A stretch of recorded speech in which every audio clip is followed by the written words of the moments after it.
ትሆናለች። እኔ የምፈልገው ነገር አገኛለሁ፣ አሳያለሁ ደግሞ። ስለዚህ ሰላም ምንም የነገረችኝ ነገር የለም። አትድከሚሽ። ጋሼ ፈልጌ ነበር። የኔ ስስብልት ቤቴ፣ ትዳሬ፣ ልጆቼ ማርታ ናቸው። ሳስበው ግን እኔ ወደ መጣሁበት ቦታ ብመለስ ይሻል አይቀርም። እስኪ ለአባትሽ ደውይለት። ሰዎች የሚወዱሽ ከነሱ በታች ስትሆኚ ነው። ይኸውልሽ እንደዚህ መዘላዘልሽ ነው። ቆሚ። ምንም ብትሆኚ ጤነሽ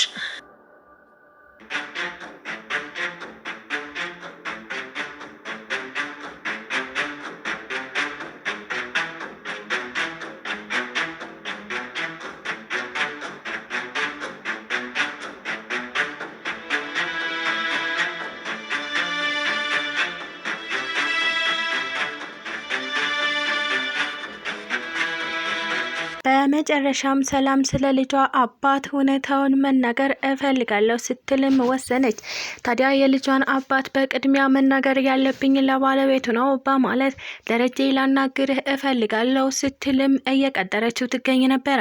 ታዲያ ደረጀም ስለ ዳጣ ከሆነ ወይም ደግሞ የምትነግሪኝ ነገር በጣም አስፈላጊ ከሆነ ብሎ ሲጠይቃት አይ ስለ ዳጣ አይደለም ጋሼ አንተን የሚመለከት ጉዳይ ነው ላናግርህ እፈልጋለሁ ስትልም እየነገረችው ትገኝ ነበረ። ደረጀም እሺ ሰላም ትንሽ ቆይቼ እናወራለን ሲልም ቀጥሯት እሱ ከቤት ጥሏት ወጣ። አይ ጋሼ እንግዲህ ምንም ማድረግ አልችልም፣ አንዴ ችግር አይጣህ የተባልክ ሰው ነህ አንተ፣ ስለዚህ ሁሉንም ነገር መጋፈጥ ይኖርብሃል ስትልም ወስና ትገኛለች።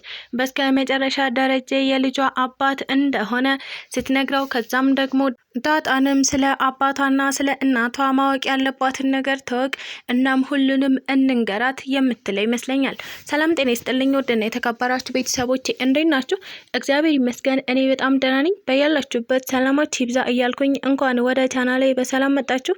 ለዚህ ዩቲዩብ ቻናል ደግሞ አዲስ ከሆናችሁ ላይክ፣ ሼር፣ ሰብስክራይብ በማድረግ ቤተሰብ ሁኑ። እንዲሁም ደግሞ ሀሳብ አስተያየትም ካላችሁ ኮሜንት ላይ አሳውቁኝ። ለዛሬው ደግሞ ዳጣ ፊልምን ክፍል 68 ይዤላችሁ መጥቻለሁ። እስከ ቪዲዮ ፍጻሜ አብራችን ቆዩ። ቀስ በቀስ እዚህ ቤት የተደበቀው ሚስጥር እየወጣ ነው። አሁን ደግሞ እኔ ጋርም ያለውን ነገር ማፈንዳት አለብኝ ትላለች ሰላም።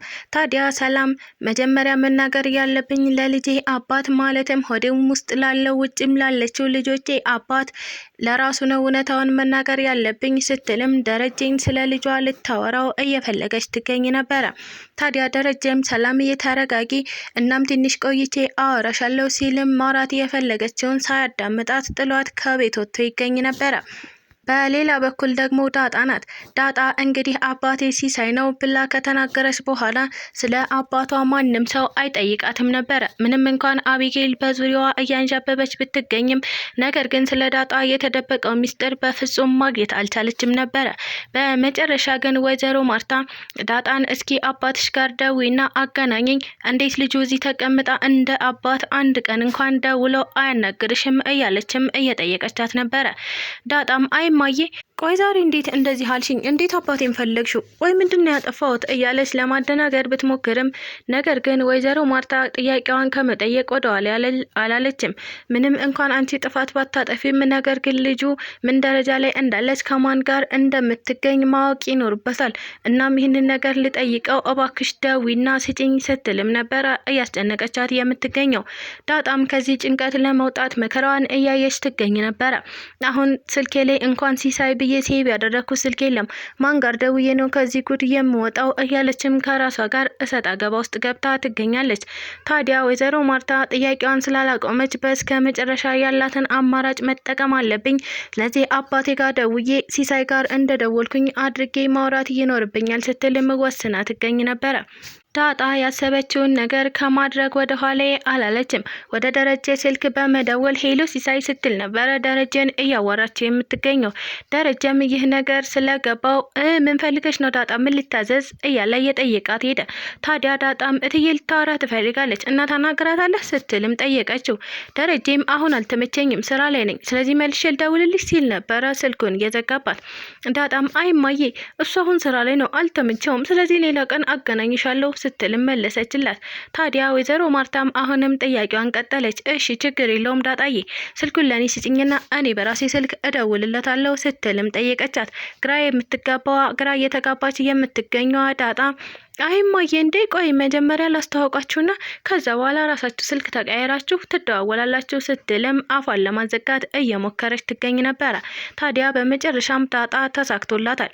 እናም ወይዘሮ ማርታ ዳጣዬ እስኪ ጎበዝ ነኝ የምትይውን ሙያሽን ልልሽ አሁን ላይ ላፍላልሽ ብለሽኝ የነበረውን ሻይ እንድታፈይልኝ እፈልጋለሁ፣ ቶሎ በይ አፍሊና አምጭልኝ ስትልም ሌላ ስራ አዛት ትገኛለች። በዚህ ጭንቀት ውስጥ እንኳን እያለች ጭንቀቷን ማንም እንዲያውቅባት የማትፈልገው ዳጣ አሁንም ማስመሰሏን እንደቀጠለች ትገኝ ነበረ። ታዲያ ወደ መኝታዋ ቤቷ በመግባት እየቆዘመችና እየተከዘች እያሰበችም ትገኛለች። በድንገት ናታን መጣና ከተኛችበት ቀሰቀሳት። ማለትም በምናቧ ከምታስበው ሀሳብ አነቃት ማለት ነው። ከዛም ናታን እኔ በጣም ጨንቆኛል፣ ዛሬ እትዬ ወደ አባትሽ ስልክ ደውይ ብላ አስጨንቀኝ ነበረ። እናም አሁን ላይ ሳስበው የጠረጠረችው ነገር ያለ ይመስለኛል። እኔ የደረጀ ልጅ መሆኔን ካወቀች ይህ ቤተሰብ ይበጠበጣል፣ እናም ይረበሻልም እያለች ለናታን ሁሉንም ነገር ውስጥ ያለውን ተነፈሰችለት። ናታንም አይዞሽ ተረጋጊ እትዬ በፍጹም ይህንን ነገር ልትደርስበት አትችልም፣ ነገር ግን ከደረሰችበት ዳጣ በጣም ከባድ ነው እያላትም ያወራት ነበረ። ታዲያ ዳጣም አይ ናታን አቢጌል እኮ እኛን ለማስመርመር ማለትም በጣም ከመጠርጠሯ የተነሳ የኔና የደረጀን ናሙና በመውሰድ ዲኤንኤ ልታስመረምር ሞክራ ነበረ። ታዲያ ማበጠሪያው የሰላም ስለነበረ እኔ ያበጠርኩበት መስሏት በእጄ ይዤው መንጭቀኝ ሄዳ ነበር። ስታስመረምረው ግን ውጤቱ በፍጹም እንደማይገናኝ ተነገራት። ታዲያ የደረጀና የሰላም ውጤት ስለነበረ ነው። አቢጌል ይሄን ያክል የምትጓዝ ከሆነ ይህን ነገር አታቆምም፣ እናም ጥግ ድረስ ትሄዳለች ብዬ አስባለሁኝ። ናታን እኔ በጣም ጨንቆኛል፣ ምን ማድረግ እንዳለብኝ አላውቅም ስትል ነበረ። ዳጣ እጅግ በጣም እንደተጨነቀች ለናታን እየነገረች የምትገኘው። ታዲያ ናታንም ዳጣን ለማረጋጋት ቢሞክርም ነገር ግን ይህ ነገር እውነታው ከታወቀ ይህ ቤተሰብ በእኔ ምክንያት እንዲረበሽ አልፈልግም።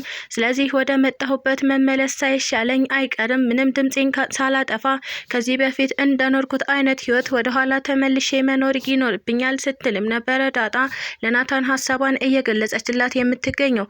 እሱም አይ ዳጣ በፍጹም አይሆንም፣ ተረጋግተሽ እዚሁ ትኖሪያለሽ፣ እናስ ደግሞ ልሂድ የምትዩ እኔን ለማጥለሽ ነው እንዴት ላውሬ ጥለሽኝ ትሄጃለሽ? አንቺ ከሄድሽ እኮ እኔ ህይወት የሚባል ነገር አይኖረኝም እያለም ነበረ ዳጣን ለማጽናናት እየሞከረ የሚገኘው። ታዲያ ዳጣም ናታንዬ ምን ላድርግ ግራ ገባኝ እኮ እትዬ ይህን ነገር ካወቀች ደረጀኝ ትፈተዋለች ወይ ደግሞ አንዳቸው ይሞታሉ ስትል ነበረ በፍርሃቻ ለናታን እየነገረችው የምትገኘው። አዎ ልክ ነሽ፣ አባዬም እኮ ምን እንደሚያደርግ ግራ ገብቶታል። እናም በጣም እየተጨናነቀ ነበረ እኔንም ሲያወራኝ የነበረው። ምንም እንኳን ስሜቱን በግልጽ ባይነግረኝም ነገር ግን ስሜቱ ገብቶኛል። በጣም ጭንቀት ውስጥ እንዳለ ምን ማድረግ እንዳለበት መወሰን አቅቶታል። እናም እኔ ደግሞ ሚስጥሩን ሁላ የማውቅ ስላልመሰለው በጣም እየፈራና እየተጨናነቀ ይገኛል ይላል ናታን። በመጨረሻም ስለ አንደኛዋ ልጅ አስቦና ወስኖ ተጨናንቆ ሳይጨርስ ደረጀ ሌላ ችግር እየገጠመው ይገኛል። እሱም ምንድነው? የሰላም የድጋሚ ልጇ አባትነት። አሁን ላይ ሰላም ስለ ልጇ እውነታውን ስትነግረው ደረጀ አምኖ ይቀበል ይሆን ወይስ ደግሞ ይህ ልጅ የኔ አይደለም ትክክለኛ ልጄ ዳጣ ብቻ ናት ብሎ ይክዳት ይሆን? እሱን በቀጣይ ቪዲዮ የምናየው ይሆናል። ስለተከታተላችሁኝ እጅግ አድርጌ አመሰግናለሁ። ለቻናሌ ደግሞ አዲስ ከሆናችሁ ላይክ፣ ሼር፣ ሰብስክራይብ በማድረግ ቤተሰብ ሁኑ። እንዲሁም ደግሞ ሀሳብ አስተያየትም ካላችሁ ኮሜንት ላይ አሳውቁኝ። ኢትዮጵያ ለዘላለም ትኑር እያልኩ ሰናበታችኋለሁ።